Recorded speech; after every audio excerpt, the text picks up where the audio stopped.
Time versus money. In a bustling city, a wealthy businessman named Karen had all the money he could dream of. But no matter how much he earned, he always seemed short on time. He constantly rushed from one task to the next. Across the city, a humble clockmaker named Ravi lived a simple life. He earned just enough to get by, but always had time for the things he loved. He valued time more than wealth. One day, Karen's watch stopped working right before an important meeting. Frustrated, he rushed to Ravi's shop to get it fixed. Little did he know this encounter would change his life. Ravi greeted Karen with a warm smile. Without rushing, he carefully examined the watch. Karen fidgeted impatiently, checking his phone every few seconds. "Can you fix it quickly?" "I have a meeting," Karen asked, visibly annoyed. Ravi looked up and said, "Good things take time."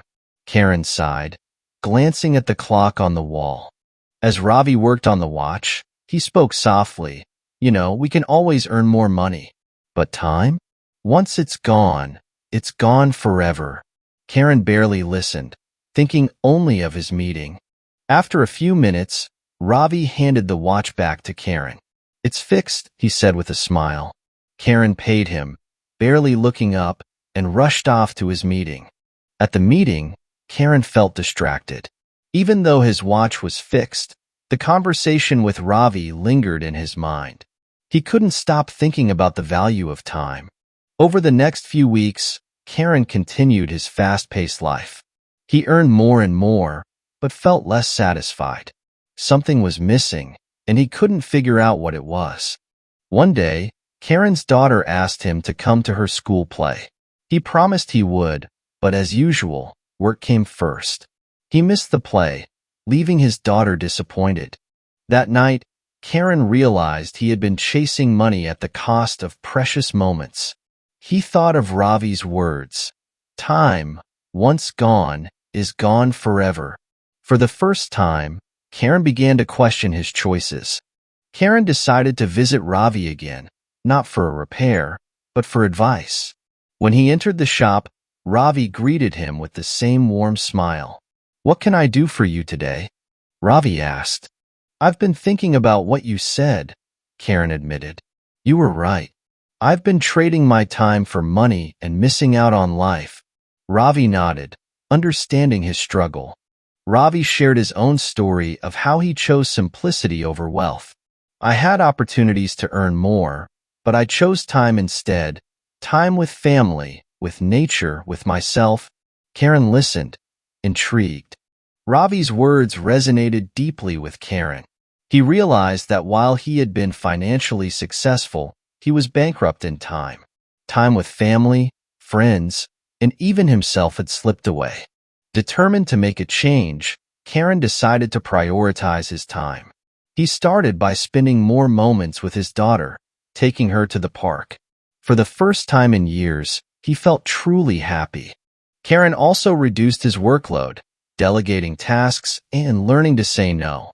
He freed up his schedule, making time for things he once enjoyed but had neglected.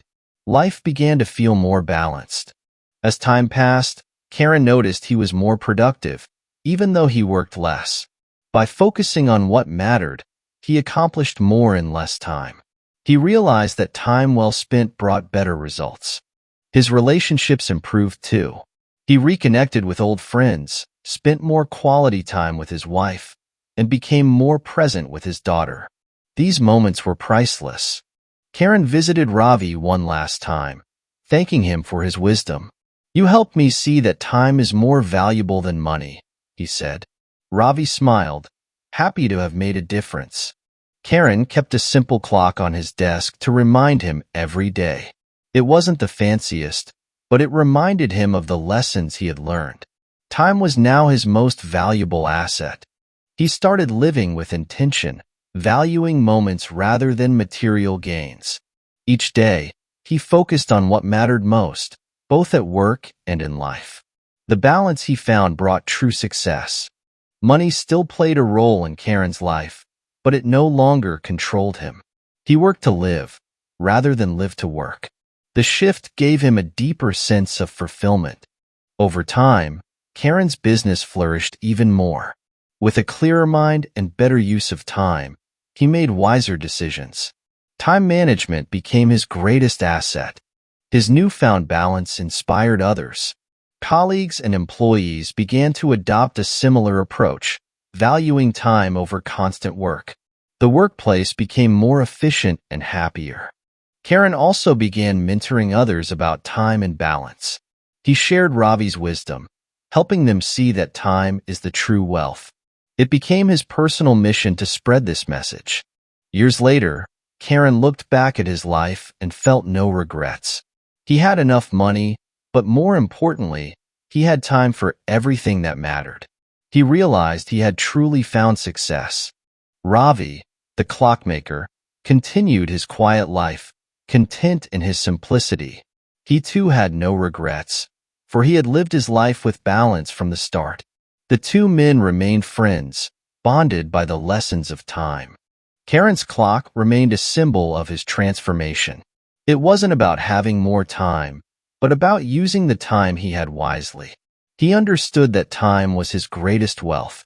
In the end, both Karen and Ravi lived rich lives, not in terms of money, but in moments that truly mattered. They proved that time, not money, is the most valuable currency of life.